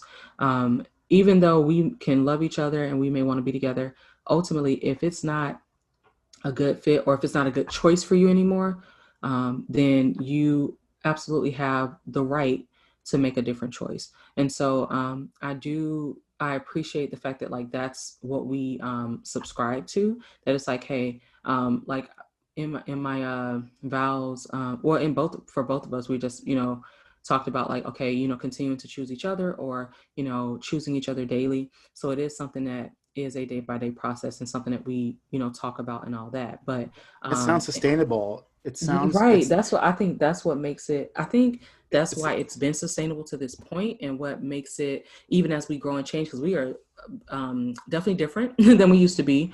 But I think even as we go through those changes and that evolution, that's what makes it possible to continue to sustain it. I'm choosing you as you are right now today. I don't know what that's going to look like in 6 months, but I'm choosing today, and just doing that every day. And I wish that, you know, going beyond queerness and blackness and marginalized representations, I wish that in representations of love and romance, period, in media, we saw more examples of what you're describing, which is like, what does it look like to love someone and not need them? Because, you know, like why are we taught that love and need to go together? Right. Because to me, that's such a, and that's exactly that's actually what I was going to bring up, and I forgot, but it's not sustainable. It's not sustainable. And to me, it's very meaningful to me that you would choose to be with me and you don't need to, like, not like, oh my God, I need you to survive. Like, that's not endearing to me. It's scary to me, honestly. I want you to know that, like, you can be a full person, a whole person, a happy person without me, but that you're choosing to share yourself with me. You're choosing to include me in that, and I'm choosing to include you, and we're choosing to cultivate what that looks like for us together. But not like, oh, you need me, like that. That doesn't equal like love, or that doesn't make it more real to me. It makes it more real to me, actually, that you don't need me, but yet you still choose to be here. And that's what is kind of like, for me, like the crux of that choice. Like, you could very well continue, like, yeah, you know, we'll go through sadness and all that, but like, ultimately, you can very well continue your life without me being in it. Like, your life will go on. Exactly, which means, like, and it goes back to the performance thing you're saying, where it's like that whole idea of, like, we're taught that, you know, we're taught that love and need go together, and that's healthy, but it's not healthy. But not only that, but it's not true. It's a performance where it's like, it cannot be possible that you need me because you lived an entire life before you met. Right. Like, you definitely had a life and an existence before me, and one of us is going to die eventually. Yeah, somebody's gonna go first. I mean, well, as far as we know. So yeah, exactly, right. We don't know. I mean, it's like, so there has to be more, and there's just more to life. There's more to life than me. There's more to life than us. There's more to life than this relationship. And so, like, we were talking earlier today, and my wife was like, "Why was it today? I don't know, but it was recently." And she was like, "Why are you so supportive?" or something like that. And I was like, "What are you talking about?" And she was like, "Well, you know, I'm really like learning a lot of stuff about myself and just like doing a lot of work on myself. And you've been supportive through the process." And I'm like, "Well, you know, you've been supportive of me, and like, why wouldn't you be deserving of that support? Like, that's you deserve to have your individual growth supported too, whether it has anything to do with me or not. Like, I'm not going to only support things that have to do with me, you know, because I care about you as a person, and I want for you to be the best version of yourself, because ultimately you are going to be what remains, whether I'm in your life or not." And there's none of what you once people stop sort of learning and growing and sort of once they stop being, you know, like them, your partner's name is Courtney, right? Mm-hmm. Yeah, like when she stops being Courtney and she starts being Courtney and Javia, it's like you can't just be Courtney and Javia. Like, you have to be Courtney at sometimes. Mm-hmm. And I think, but that's something that she has had to learn. I think that, like, just as we've navigated through our relationship, she initially was in that place where it's like Courtney and Javia. And then especially once I relocated here, and that kind of being the last straw to trigger a very deep major depression, then, you know, for her, everything revolved around me. And I didn't want that. And to a certain extent, I didn't know that until later on, until we talked about it. But that's really what her thought process was and how she was operating. And so once we had a conversation about it, I'm like, no, absolutely not. Like, I don't want, you know, you to do that. And so now, as we have been, you know, going through quarantine, we had like a really necessary conversation, and she has been pouring a lot of her energy back into herself. You know, I'm like, that's what you need to do. Like, it's important. It can't just be, you know, me and you. Like, you have your own identity outside yourself. And part of that is just some other stuff. I mean, she's very, a big part of what she enjoys is like being a provider and being like, I mean, it's other things that factor into it, but ultimately I'm just like, you know, you have to pour some of that back into yourself. And I saw the change. Regardless. Yeah. And I saw the change in my mom when she stopped, you know, when she stopped going behind my dad and trying to make sure that he was always happy and he was always comfortable. When she started, you know, making friends for herself and like having, you know, a social life for herself, so much so that, like, you know, of course it was hard when my father came to her and said that he wanted a divorce, but it was easier than it would have been, I think, had she continued to be running behind him. And because if her world revolved around him, then what was she?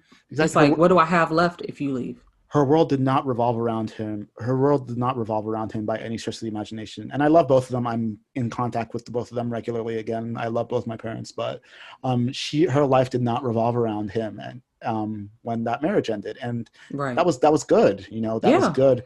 And they can be in the same room and be civil now, and it's completely like it's not It's not contentious. They walked my sister down the aisle together when she got married. It's very, it's remarkably severed between them in a way that in a way that I really like. And no, I appreciate that. I think too, for her having like, she was able to choose herself even before the marriage ended. You know what I mean? So it's like, instead of it being like, okay, well, I'm constantly choosing this other person, so that when it did end, you're left with something. Because if you always choose that person, then what are you left with? And exactly. And that's why, like, she didn't have such a, I mean, I don't want to speak to what she went through interpersonally, just because she's her own person, and like I'm her son. I'm also her child. I recognize that I have that, like, viewing her through that lens is definitely a bias, but like she definitely did not have.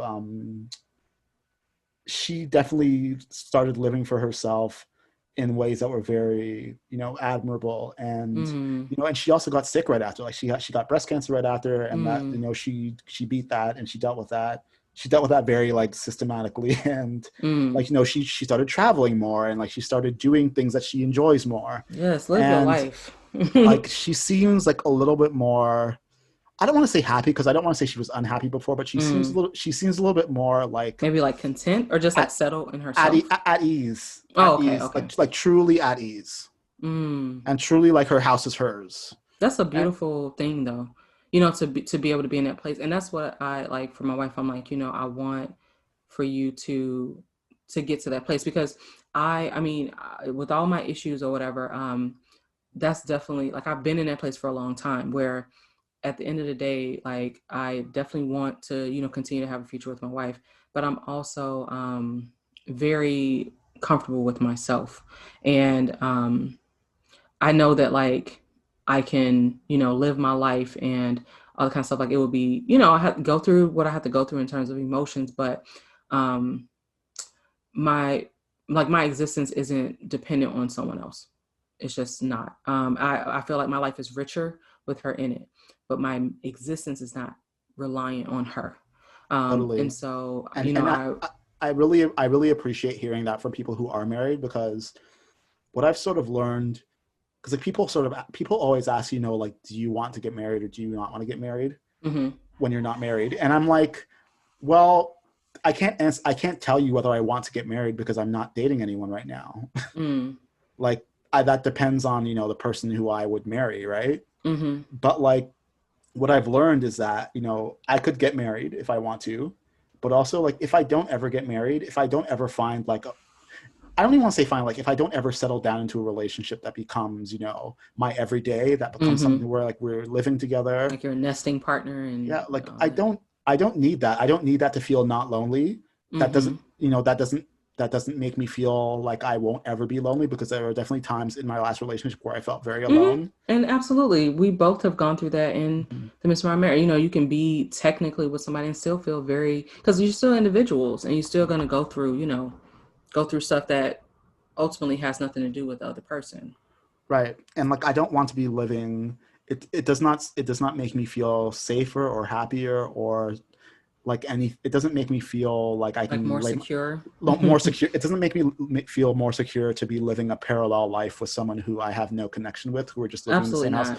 And I feel that makes me feel worse, honestly. Yeah, exactly. And I feel like that's what a lot of marriage looks like to me from the outset. And you know what? And I don't want to judge that, because I think that for some people that does make them feel secure. And I would never judge what makes you feel secure if it doesn't hurt you or anyone else. But for me, I just know that, like, I can lay down in my bed and feel alone, and I can even feel lonely in my bed, and like cry, and have a good cry about it. But when I'm done with that good cry, like, I still feel like I am myself, like I'm centered in myself. And you know what? If someone wants to come along and we want to figure out what that looks like for the two of us, because that's great. I'm open to that, but I'm also open to the possibility that never happens. And that being the case, like, what does my life look like? And that's exciting to me. Like, there's no answers. And like, I'm 34, and like, even being 34 and not married and not in a relationship, I'm just like,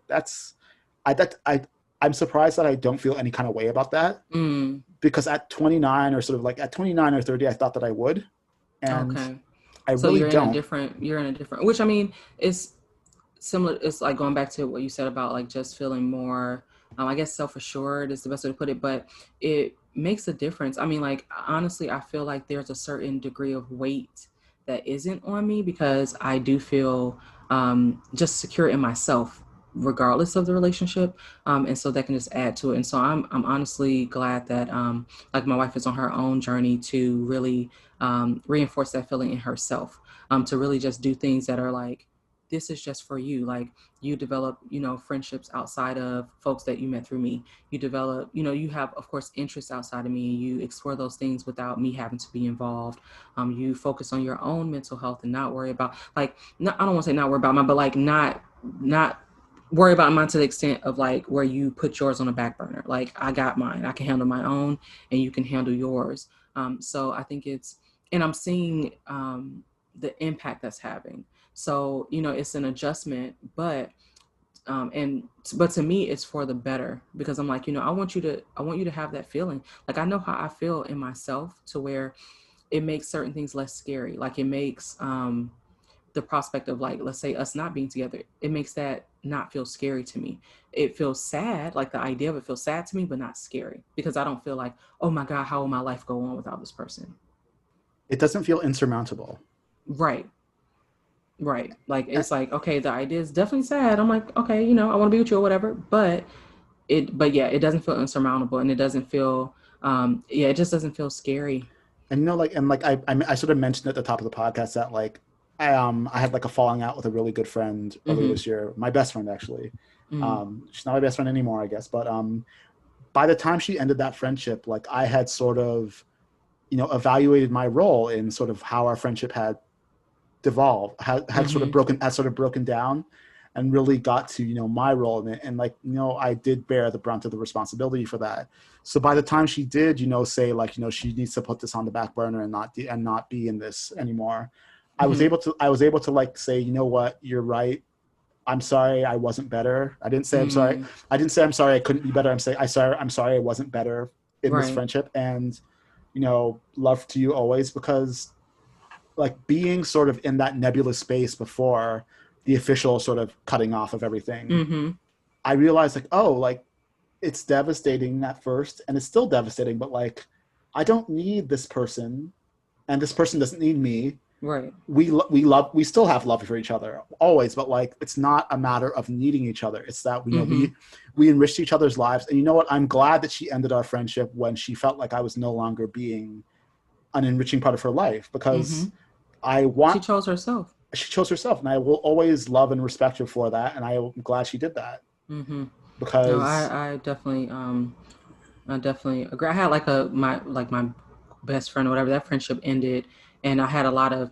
I didn't see. I wasn't able to see kind of what was the breakdown and all that. It was honestly very sudden, and it just seemed like it was out of the blue. But in the end, like, as I've gotten older and I've just looked back at stuff, like those friendships and relationships that have ended, I'm like, I'm glad you chose yourself. I don't have to understand all the inner workings of it or whatever, but you chose yourself, and I can appreciate that. So it puts me in a different place with it. Like, I just don't feel, it doesn't make me feel the same way. Like, when I think about it from that perspective. The concept of ghost, like, I don't think I would ever ghost someone. And, my friend did not ghost me. Like, she was very, she is very kind, and she was remarkably kind, and she ended our friendship very kindly. And what I will say was that, like, even like the concept of ghosting does not bother me as much as it did when I was in my 20s, where I'm like, you know what, if you gotta bounce sometimes, and you just gotta bounce, right? And you can't even deal with, like, because you know what, like, no answer is an answer. Yeah. That's it. It is. Even if we don't like it, it still isn't. And that's the place I had to get to. Initially, I definitely felt some kind of way because I dealt with basically being ghosted, and I'm just like, what in the world? But after time, I'm just like, I don't feel the same way. I'm like, you have to do what you have to do. And if ghosting is what choosing yourself looks like, that's what it looks like. Like, my life has gone on, and it will continue to go on. Absolutely. And so will yours.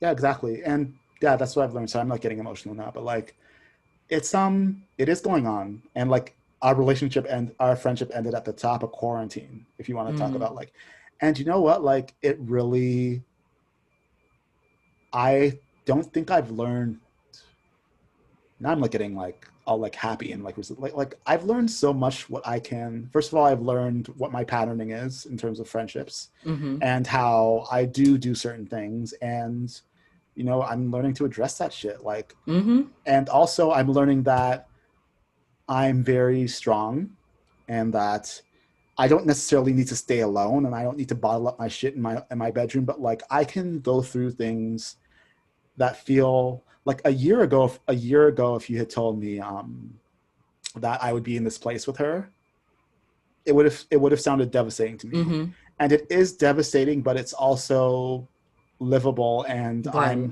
I'm often happy. I can wake up and choose myself, and I can choose to learn how to address my shit. And I don't think I necessarily would have done that had she not ended our friendship. I don't want to make that sounds very selfish, but when someone ends a relationship, it's like what you're saying with your marriage. It's like you have to learn, it'll be sad. It'll be like, you can imagine your life without, your wife. And, like we have to sort of imagine like what our life would look like if we didn't have, because like everything could be taken away from us. People are taken away from us. And it's like, well, what does your life look like if you don't have this? Right. And I think like I've been asking myself that more about it's something we can't be afraid to imagine. Yeah, I've been asking myself that a lot. I've been asking myself that question a lot about a lot of different people in my life, and I've also been asking that about a lot of things that I really think that I value, that I need more than, because like there's things that you think you need. Same. Oh my gosh. Yeah, that's where X marks the spot. That's where I'm at. Like, okay, what does your life look like without this? Like, even not just people, but like things. I think that does circle back to like, how do you love? Because like the question of how do you love, what I was really getting at with that was how do you love when it's just you? Like when you don't have any of the other things that you thought you, like all the other trappings and all the other adornments, like how do you just by yourself with nothing else, nothing to aid you, no money, no other people. Yeah, like how do you love, like what's activities, just exactly just you. Ooh, activities, like being alone with someone and not doing anything, that is a test. Right. Like it really is. But I mean, as I'm in terms of the place that I'm in now in my journey, I think that's like I know how to be by myself, and even the prospect of being by myself does not scare me. But now I think what I'm going through in my therapeutic journey is I'm really in this place of looking at what is most important to me and what, being receptive to letting go, like being receptive to receiving and also being receptive to letting go. And also making more space in myself for happiness. Not allowing a bunch of things or people or circumstances or activities or whatever to take up so much space that like I have too much internal clutter to be receptive to truly being happy with just exactly myself. That's what I was trying to get at, and I didn't want to say it explicitly, but like that's what I was trying to get at, because I can wake up every day with this friendship that's ended, because you know what, at the end of the day, if the vibe has kind of gotten if the vibe has soured, even if you're the person who contributed to it souring, you're still allowed to walk away or still allowed to let go of it, because you can look at it and be like, you know what, this is not my best work. I did not do my best work here. I can acknowledge that. Okay. And I can walk away, and I can still walk away from myself. And even if it's like, when I say walk away, I mean like letting go of it, wholly, and like not trying to, like, I'm remarkably proud of myself that I haven't sent any text messages or left any voicemails. I haven't called. I haven't, and like it's been quarantine. Like we're all worried about our loved ones. And I've just, you know what, I've let it be what it is, and it is what I'm talking about. Friendship instead of romantic love. I'm sorry, but that's important too. And I'm all for just like love in general, because I don't look at platonic love or like love and friendship, because I don't even want to strictly say platonic, because you can have love between friends that isn't strictly platonic, but just love in general, which is something I'm glad that it ended up coming up in this episode. But yeah, because I think that is important, because all those relationships and all those different like types of love matter, and I think sometimes they can look a little different, between queer folks and among queer folks than they do for straight folks.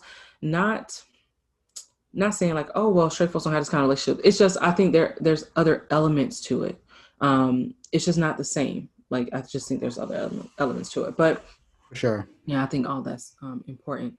And I think that it's a daily, for me, like just a continuing journey of getting more and more and more settled into myself. And so I felt, like I was very like self-assured and settled into myself at 23 or whatever. But now, nearly 10 years later, like it's another level. And so there's a type of peace that comes with that. And so I'm just like, I'm in such a different place. And a big part of that has definitely been during quarantine, because I've had more time to kind of hone in on some stuff in therapy and just like really unpack some shit, really unpack some stuff. But I feel lighter because I don't feel weighed down by like a bunch of things or people or anything. I feel like if all else fails, or if it comes down to it, like I got me, I am enough, and everything else is bonus. Like I feel like everything and everybody else is a bonus. My wife is a bonus, like a bonus that I rather enjoy, but a bonus nonetheless. Like I am whole by myself and with myself. And so, really just continuing to like nurture that, I think is what. And you also love yourself. You also love yourself. And that's not like, like, I don't want to like get all cheesy and talk about like the greatest love of all, but like it is necessary to like, there are a lot of people who like the way they talk, the way they carry themselves, the way they talk about their work, the way they talk about other people. I'm like, oh, you don't like yourself, and it's not pleasant to be around. Right. And that's the thing too. It's like, yeah, you love yourself, but do you like yourself? I mean, and that's like, that's its own thing, like that is its own thing. Like, do you actually, like, do I like who I am as a person? Yeah. And I've learned that say like at my, like, I like who I am as a person. I think I have a good heart. Like I actually, like, I can pinpoint like, these are the qualities that I like about myself, as opposed to being like, oh, well, do I just say I love myself as like this perfunctory thing? Or do I actually, like, do I like myself? And like, do like for real. And so that's something that I can honestly say, like, I do actually, and I don't know that I can't say that I always felt that way, honestly. Because I don't know that I even thought about it like before, but now today I'm like, oh, absolutely. Like without question, I like myself and I love myself. Before quarantine, I definitely would have answered yes to that question if someone asked me. But in terms of being sure about that, I'm not sure. But I would say around like month 5 of quarantine or so, like who knows how long who knows how long this thing's left. It's been so damn long. But like, quarantine really got me to like, I get frustrated with myself. I get down on myself sometimes, but like I definitely get frustrated with myself. I ultimately like myself. I like what my impulses are in terms of like, I learned that my impulse is to treat people well. If I like, and it's not, and I don't want to say that like, like I'm patting myself on the back, but like I value, like I want people to feel safe is one of the things that I learned about myself. That's me. Yeah. And I like that about myself. And I want them to feel safe in a way completely separate from wanting to do that for them. Like, and like wanting to be a martyr and a hero. Like I want people to be able to have access to finding their own safety on their own terms and doing things their own way. I've learned that has been my transition. Yeah. That part right there that you just said, that's literally like, I had to go from a place of honestly being like a martyr to keep people safe to still wanting people to be safe, but not like, throwing myself into the fire for that. I don't have to, like, people can access their own safety and I have to access and hold mine. And that's been such a major shift. Let me give Kieran a chance to let y'all know where you can find him. If you want to keep up with his work, check out the podcast, or just be nosy and follow him on Twitter. I will say definitely worth the follow. Lots of good stuff. And not just like from a like humor perspective, but just in general. I love following just brilliant ass Black folks and brilliant ass queer folks. And Kieran is one of those. So yeah, go ahead and follow him on Twitter. But what's the information for the podcast? Thank you. First of all, I very much appreciate those kind words. I feel the same way about you. And my podcast, you can follow it on Twitter at You Started It Pod, all one word. That's YOU Started It, STARTEDITPOD. You Started It Pod at twitter.com. And we have not had, I don't know why I'm saying we, it's just me. I'm the host and the producer and and the secretary. But I am really excited about some of the guests that I booked for the next leg of episodes, and I've recorded a couple. Some are from back then, but like I will be putting out new episodes soon. And yeah, and there's also there's a lot of back stuff there. Javia has an episode where she talks about sort of being influenced by PBS growing up, and it led to some great conversation. There's some really good stuff. Such a little nerdy kid. Yeah. I love my PBS. I'm still part of that PBS gang. Right, exactly. Yeah.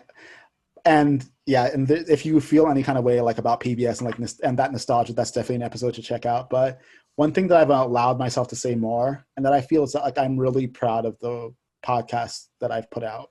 I'm really proud to put my name on it. I feel like it has led to some great conversations for me, and I was so happy to share it with the public, and I'm happy to share it with them again with new episodes, and check it out. I'm looking forward my baby. To them. I'm definitely, and I just think it's such a great fucking concept for a podcast. Great conversations, great concept. Yeah, I'm biased, but I'm not ashamed in my biases. But yeah, so y'all already know, I'll include the information in the show notes so that you can check out the podcast, as well as just Kieran's, I guess, personal account or individual account, separate from the podcast, but I'll include all that information in the show notes for y'all to go be nosy. Thank you. So that is it for this episode. Thank you all for tuning in. And y'all know I always say the same thing for my intro, but I don't have an actual outro. I just be like, all right, y'all, I'm done. Bye. But same. Maybe I'll figure that out. Or maybe I won't. Maybe I'll just be like, all right, y'all, that's it. I'm done talking to y'all. Goodbye.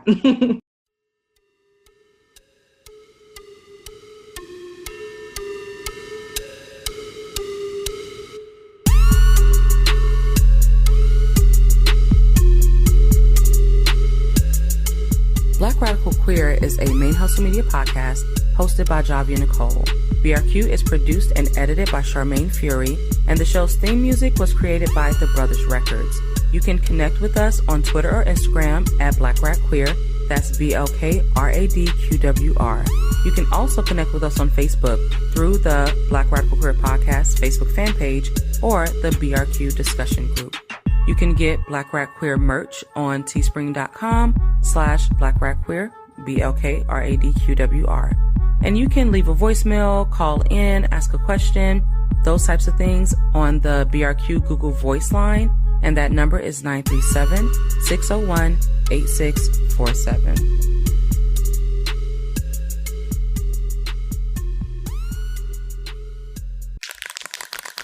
ManeHustle Media. Turn your side hustle into your main hustle.